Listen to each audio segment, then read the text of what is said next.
Virgin 7 Bravo Heavy, LA Tower, Heavy Born 777 short final, caution wake turbulence, wind at 240 at 26, gust 35, runway 25 left, clear to land. Clear land, noted, wind Virgin 7 Bravo Heavy, thanks. Virgin 7 Bravo Heavy, use caution, runway 25 left, wind chill alert 15 knot, gain 2 mile final. That's copy, Virgin 7 Bravo Heavy, thank you, we'll keep an eye on it. Virgin 7 Bravo going around wind shear. Virgin 7 Bravo Heavy, roger, fly runway heading, maintain 2000. Maintain runway heading, climb 2,000 feet, we'll code.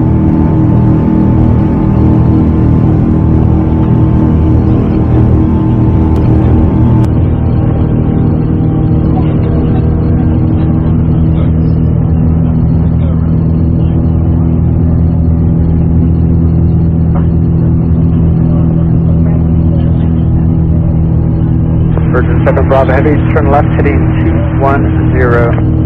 Left 210 degrees, Virgin 7 Bravo Heavy.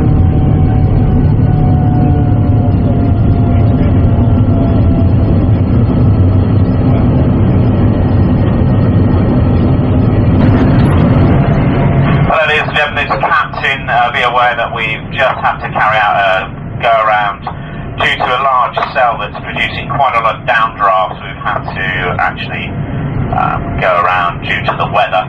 We're just going to vector around once more, see if that cell just goes through, take about 10 or 15 minutes max, and then we're going to attempt another approach. So we'll probably be on the ground about another 10 or 15 minutes. Thank you.